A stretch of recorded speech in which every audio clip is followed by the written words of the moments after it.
মাত্র 84 দিনের মধ্যে আমাদের প্রতিষ্ঠানে সে হিফজুল কোরআন সম্পূর্ণ করে আল্লাহ তাআলা আবু বকরকে একজন হক্কানি হাফেজ এবং আলেম হিসেবে কবুল করুন। সকলে পড়ি মারহাবা। I have completed my Hifzani only in 84 days.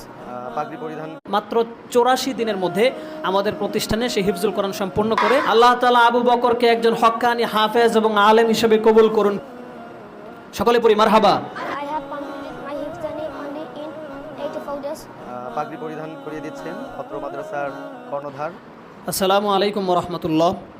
সম্মানিত দেশবাসী, যে প্রান্ত থেকে আমাদেরকে এই মুহূর্তে দেখতে পাচ্ছেন, আশা করছি প্রত্যেকেই নিজ নিজ স্থানে সুস্থ আছেন, ভালো আছেন। আলহামদুলিল্লাহ, আমরা অনেক ভালো আছি। আজকের এই দিনটিতে আমরা অনেক খুশি, কারণ আমাদের প্রতিষ্ঠান থেকে এই যে এখানে বসে আছে আবু বকর, সে মাত্র তার এখন রানিং বয়স 10 বছর। সে মাত্র 84 দিনের মধ্যে আমাদের প্রতিষ্ঠানে সে হিফজুল কোরআন সম্পূর্ণ করে সে হাফেজ হয়েছে। সে তার পড়াশোনা শুরু করেছিল 2024 সালের জানুয়ারি 10 তারিখ থেকে। তো এখানে কায়দা থেকে শুরু করে তার বাবা পাশে বসা আছে আমার, কায়দা, আমপারা, নাজেরা সব কিছু কমপ্লিট করে মাত্র 84টি সবকের মাধ্যমে সে আজকে একজন পূর্ণাঙ্গ হাফেজ হয়েছে। তো আজকের এই দিনটিতে আমরা খুবই খুশি। আমার সামনে যারা বসে আছেন প্রত্যেকে একবার আল্লাহর দরবারে শুকরিয়া আদায় আনতে পড়ি আলহামদুলিল্লাহ। তো এই জার্নিটা আসলে খুব সহজ ছিল না। জার্নিটা কেমন ছিল তার বাবা বসা আছেন, তিনি বলবেন, সে আছে, সেও আমাদেরকে বলবে। তো প্রথমেই আমি আবু বকরকে ফুলের মালা দিয়ে বরণ করে নেওয়ার জন্য আমাদের প্রতিষ্ঠানের ভাইস প্রিন্সিপাল নাইম তানভীর স্যারকে অনুরোধ জানাচ্ছি, প্লিজ। সকলে পড়েন মারহাবা, আরো জোরে পড়ি মারহাবা। আল্লাহ তাআলা আবু বকরকে একজন হক্কানি হাফেজ এবং আলেম হিসেবে কবুল করুন, পড়ি আমিন। আবু বকরের মা বাবার যত নেক মাকাসাদ আছে, প্রত্যেকটা মাকাসাদকে আল্লাহ তাআলা কবুল করুন, পড়ি আমিন। তো আসলে পাশেই বসা আছেন সম্মানিত পিতা, ওনার বাসা পাবনাতে।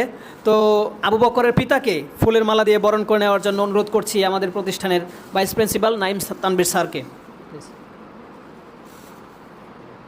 সকলে পড়ি মারহাবা। আমরা দোয়া করি এমন বাবা যেন প্রত্যেক যুগে যুগে সবসময় থাকে, পড়ি আমিন। আজকে এই বাবার চেহারা যেরকম আলোক উজ্জ্বল হয়েছে, আমাদের প্রত্যেকের মা বাবার চেহারাকে যেন আল্লাহ তাআলা আলোক উজ্জ্বল করে দেন, পড়ি আমিন। তো এ পর্যায়ে আবু বকর আমাদের সামনে একটু তেলাওয়াত শোনাবে। যে আবু বকর যে হাফেজ হলো, তাকে অনুরোধ করব সামান্য একটু তেলাওয়াত করার জন্য।